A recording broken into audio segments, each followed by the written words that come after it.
Hey guys, in this video I've made a quick hybrid, just randomly made it. I've placed these implant components in a very awkward position because I want to analyze the mesh structure compared to, other software that I've seen. But this would be an interesting video and it would make a good study as well. So you can see how deep they are.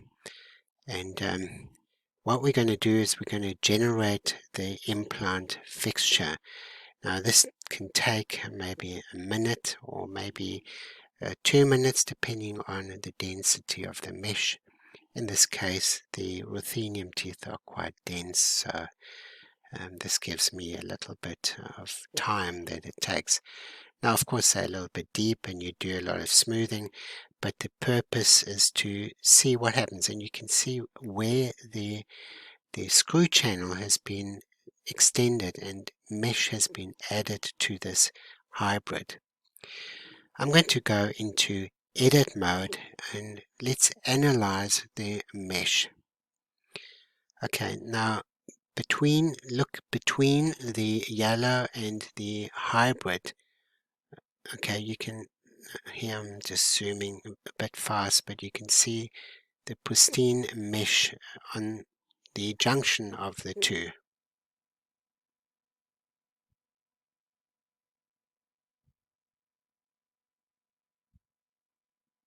Now the ultimate test is to pass the 3D print toolbox in Blender, and we want to analyze whether we've got any intersecting faces around the junction line.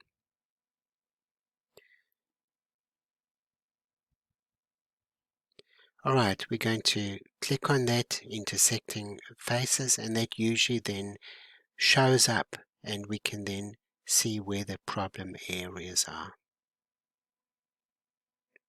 So I can't find anything around my implant abutment interfaces. Doesn't seem to be any intersecting faces, which is fantastic. In fact, I'm struggling to find them. I'm going to go into transparent and have a careful look. Still struggling to find the intersecting faces. So this tells me that the geometry, the unification between the implant interface and the hybrid is very, very good. I'm going to snap the cursor to the selected, and I'm trying to still find where the problem area is.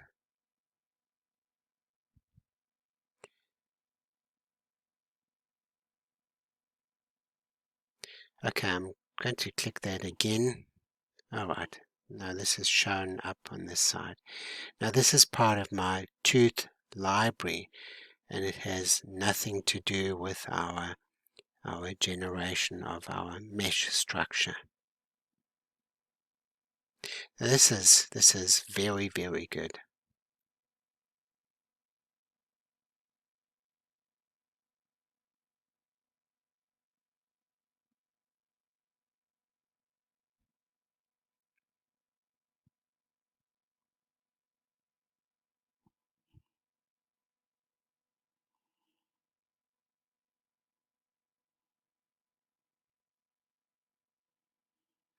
So now my next mission is to cut the screw holes. And as I've said, I've purposefully put them in an awkward position, especially one of them, the last one that I'm going to show you. So here's a screw hole cutters.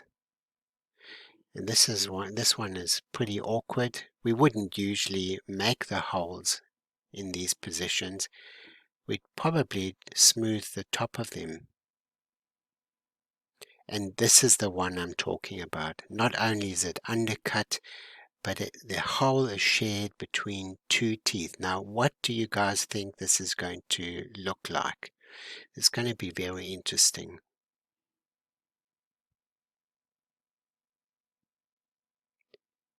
Okay, but before I click on that button, we're going to lift the screw hole cutters a little bit.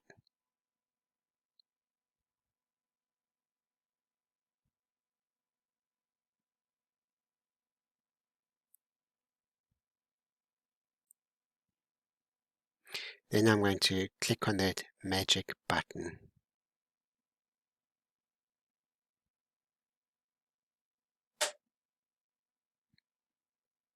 And voila. Here we go in edit mode. You'll observe that we have this supportive structure like a ring that's going all the way around the screw hole. And look how beautiful the inside mesh geometry is. So here, I think the rim going around is about 0.2 or something.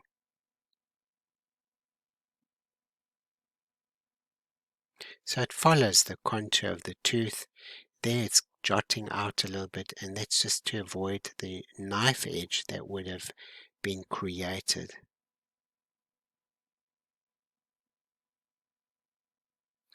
Let's move to the very tricky one and see what the generate fixture and hole cutter has done. Now, guys, there's no interaction from the user. This is all done automatically. And here we go. Look at that. Isn't that just amazing? Not only is the tooth totally undercut, it extends beyond the other side between the two contacts. Now this is truly incredible, I find. Let me know what you guys think of this. I'll be very keen to know what your opinions are, and yeah, okay. Have a good day and cheers for now. Bye.